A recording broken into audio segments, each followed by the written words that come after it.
How's it going, gamers? Rebel X here in the War Room, and today we're looking at Metal Gear Solid 5, The Phantom Pain, Tips and Tricks Part 4. In this video, we're going to be focusing more on the companions you can bring along in this game, what they can do and what they offer you on the battlefield, along with a few more tips on how to build up your mother base. So let's get started with all that right here, right now.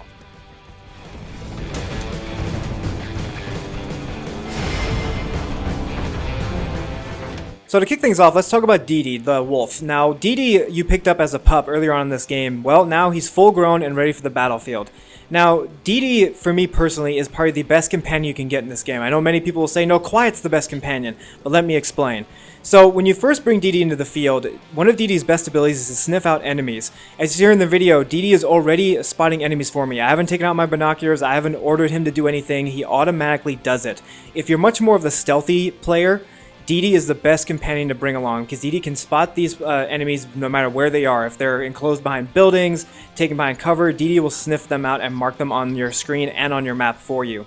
Now, as you become more friendly with Dee Dee and with any companion in this game, you unlock new abilities for them. For Dee Dee, once you become more friendly with him, he unlocks a bark ability. This allows you to draw away enemies from groups and take them out one at a time. This is great when you're trying to rescue prisoners or if you're trying to extract a certain skilled soldier or get information.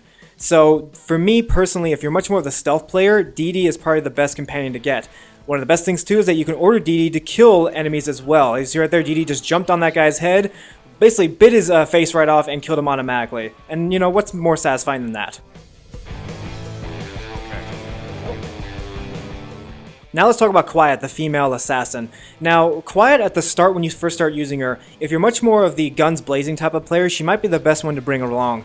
Her abilities are that she can mark enemies for you on the map if she locks onto them with her sniper rifle. But most of the time you have to spot them yourself. But here's the thing. Any enemy you target, for example, you see right here, if you can see that very light colored green laser pointing at their head, that's actually Quiet aiming her sniper rifle at these guys' heads. With a simple order of fire, she will take out any enemy you order her to shoot. She has an unlimited amount of ammunition, she can keep on taking out hordes of enemies for you if you wish. Keep in mind though, at the start of this game, she doesn't have a silent sniper rifle. But the more you use her and the more friendly you get, you'll be able to unlock better weapons for her, which then you can then use her as more of a stealth type player. But at the start of this, you're going to have to, if you want to upgrade her, use her on the field, and she will be giving away her position a lot more often. Now, one thing to keep in mind though when you're using Quiet, just because she has the ability to vanish does not make her invincible. If you abuse her abilities, guess what? Enemies will jump on her and will be able to kill her and take her out. Now, she won't be dead, but she will be pulled off the battlefield, so use Quiet carefully when you're using her on the field. Now let's talk about one of the really cool companions you can bring in this game called the D-Walker. Now, the D-Walker is, of course, a walker that you captured earlier on in this game after you rescued a certain scientist.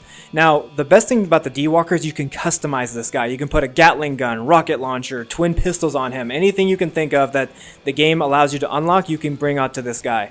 Now, not only can you give him a cool custom paint job and he runs at a pretty decent speed, he also can deploy wheels to make him go even faster. So as you see right here on the screen, there you go. He's able to really traverse the battlefield very quickly. Now, if you're an in-your-face type player, the D-Walker is the best guy to bring along because he will be able to take a lot of punishment. If enemies are shooting rockets at you, the D-Walker can take about 2 to 3 hits with a rocket depending on the armor level that you have for him. But most importantly though, if you want to go in there guns blazing or if you're up against a mission where you're taking on other D-Walkers, he is the best one to bring along in those types of cases. Now, speaking of enemy weapons, once you've upgraded Snake's armory a little bit and you're able to then pull out more heavy armored enemy vehicles, try to take as many of the D-Walkers from the enemy battlefield as you can along with armored vehicles. The reason for this is simple. For one, if you notice that in the beginning of the game, right before you jump into a mission, the game gives you the option of launching in vehicles. Well, guess what? Any vehicle you capture, you can then use on the field. This goes for both friendly and enemy vehicles. But the next thing too is that when you're giving out missions to your soldiers, much tougher missions, some vehicles that you've captured can actually be used for them to be on the battlefield, which increases their chances of survival and also mission success. So if you can and you have enough GMP to spend, try to capture enemy vehicles, especially D-Walkers. That way it'll help boost your chances of success on the field and for your soldiers. Now let's talk about Mother Base. Now by now you should already have about every platform up to level 2. The ones you want to get up to the next level, level 3, Combat Unit, R&D platform, and the Intel platform. Combat Unit, you want to get up there because you want your soldiers to have a better chance of surviving on the field, granting you more GMP.